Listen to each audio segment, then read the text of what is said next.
Hello and welcome back to another edition of Overland Fam. So in today's video we're going to be talking about the precautions we're going to take in regards to the virus. So guys, I'm sitting here, I'm speaking to you. My partner is now about to go out and collect our daughter. She needs to go out and collect her because one of the pedagogues has the virus. So now they are having to close down the entire building, which means now we have to pick up our child from school.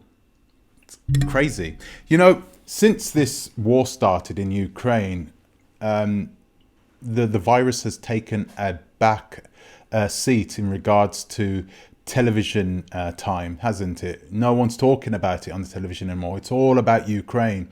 But the virus apparently is still out there and it's still wreaking havoc. And as you can see now, there are going to be things, it is going to affect us at some point along this journey. We were really hoping that by the time we start this journey in November, things were going to be a little bit better. But right now, we don't know. We don't know what to expect. We genuinely don't know. We have World War III on our doorstep right now. We don't know where we are going to be in November. It's not going to change us right now. Right now, all we are planning to do is focus on getting this done. Okay, being ready and leaving in November. If something happens, something happens. What's that called? It's called agility. Okay. Having that strength to see something all the way through, and if something hits us from the side, we're just going to keep going no matter what. We'll get back on course. We need to stay agile. That's one of the things we learn in risk management. Agility, giving your project agility, the bounce back ability, the ability to continue going when bad things happen. So guys, this is one of the good things about overlanding, something that I haven't really spoken about before. The borders. The borders are long, they're lengthy, okay? There are a lot of negative things about the borders. Normally border towns, border regions are just dodgy places where you don't want to be.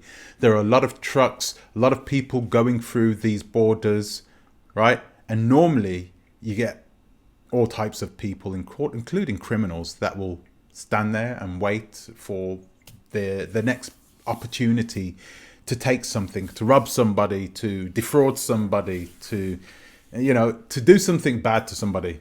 They are there at the border regions. I've been to the border regions between Ecuador and Colombia before in South America, and it is one of the dodgiest. Do you know, when you ask a local about going to the border regions and they are looking at you like, when you have locals looking at you that way, you know for a fact that that border region is dodgy, because most locals will already know about how bad a place is, and normally it will filter down into being a place that is, okay, then there's trouble. But the Ecuadorian Colombian border at that time, we're talking 10 years ago, was rough. It was rough. I mean, it was nice, but people were saying, don't bother. Take a flight. Fly up there. It's much easier, This was all before the pandemic. And right now, part of the reason why I really like... Oh, give me a second. I have to lower this down. I have to...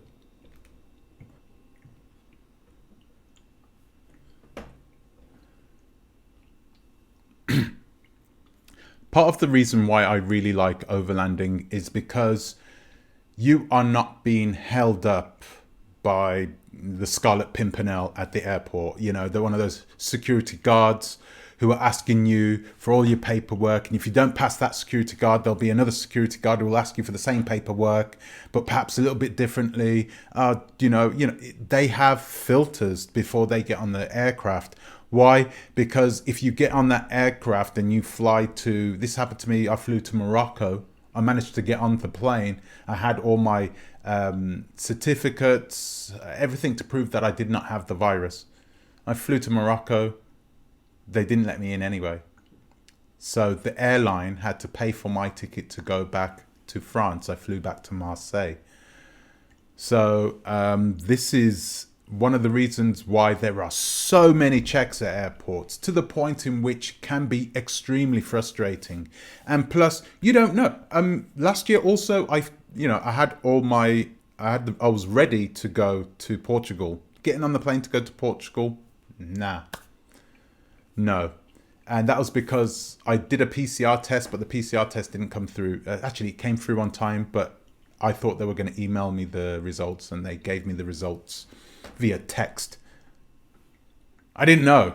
So I'm sitting there, literally had the results in my hand, but I didn't know I had the results in my hand. So they turned me away anyway from my flight to Lisbon. So this was the time where I started thinking about overlanding, because it was just, I just couldn't bear to think sticking my family through that. We did fly to Southern Europe, last year summer, last August, we flew to Albania. That was really nice.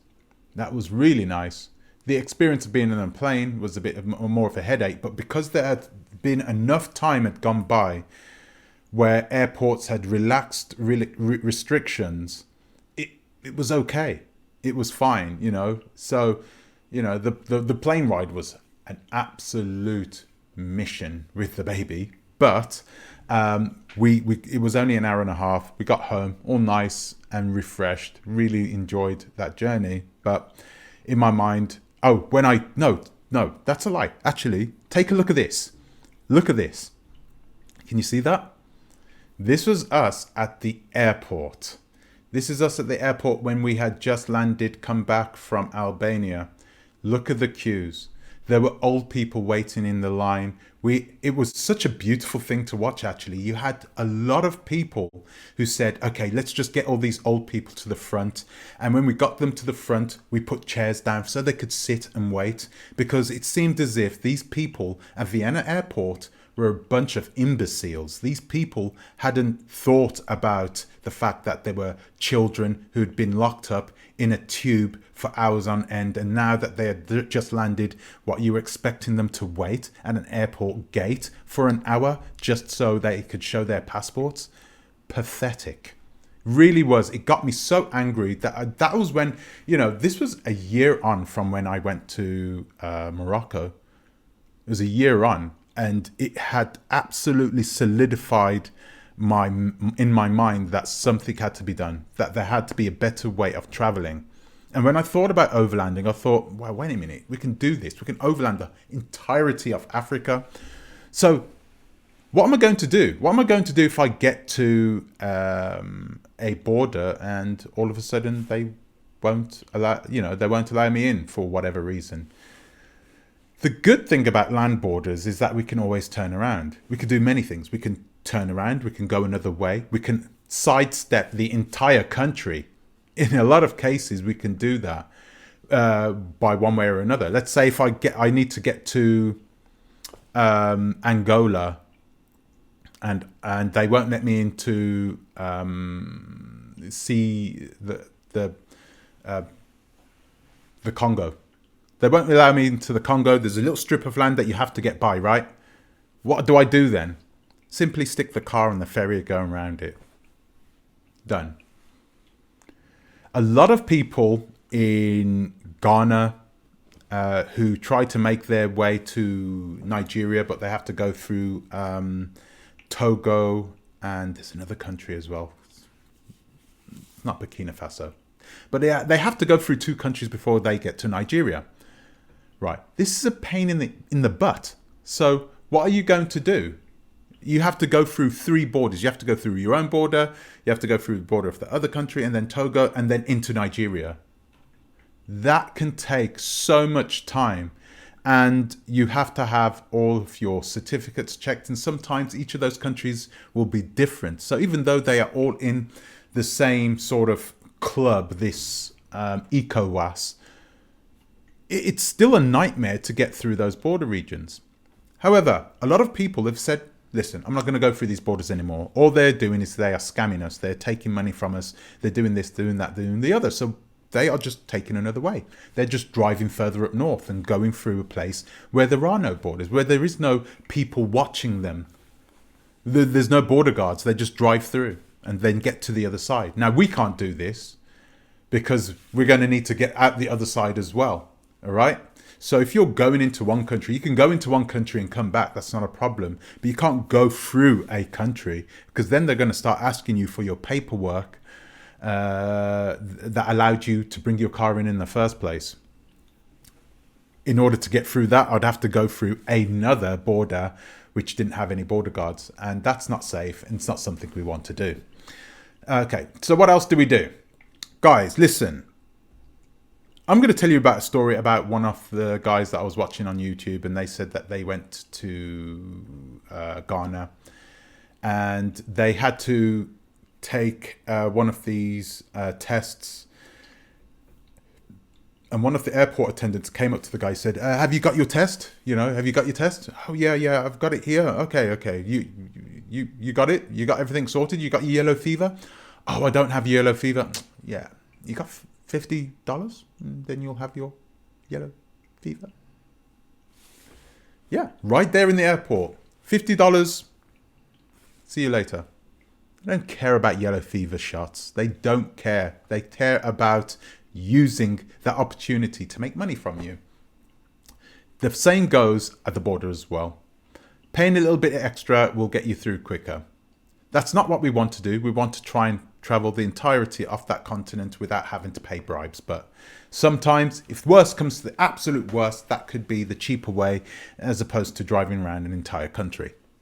So guys, that's how it is different. That is how driving through these borders is going to be made a little easier because, if you're at a border and they deny you entry into your country, they're not going to stick you on an airplane and send you back to your country. You're in your car. Okay, you always have a chance. There's always another way to get around. You have options, you have choices, and it's not up to some guy at some airport to tell you where you can go and where you can't go. So guys, that's it. I hope that you took down those notes. Hope you was taking down some notes there and that one. Overlanding is the new norm. It will be the new norm. More people will be doing it, and they'll be doing it just to get away from idiots at the airport like that. Thank you, and I'll see you in the next one.